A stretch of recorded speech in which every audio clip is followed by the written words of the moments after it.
how to get MidJourney premium subscription. If you want to subscribe to MidJourney AI's premium subscription, it is very simple for us to do so. What we have to do is we have to simply make sure to open up our web browser and go to midjourney.com.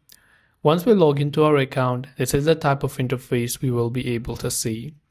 On the left hand side, you can see the option like subscribe. So click that little subscribe button.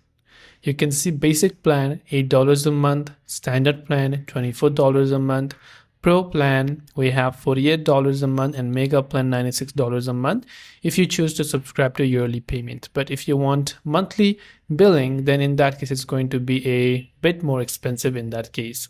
So just depending upon what is it that you prefer, you can choose either of these options and select the subscribe button. Next to each of these plans, you will see all of the features that you will get with those plans.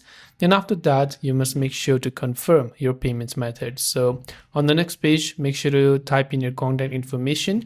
Choose your payment method like your card or either maybe your Alipay or Amazon Pay or your bank account.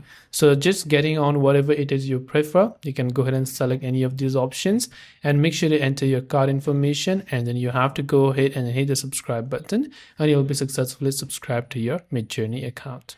This way you'll be able to go ahead and then subscribe to MidJourney. I hope the video helped you out. If you have got any further questions, do feel free to leave them down below. Thank you for watching and see you soon in the next video.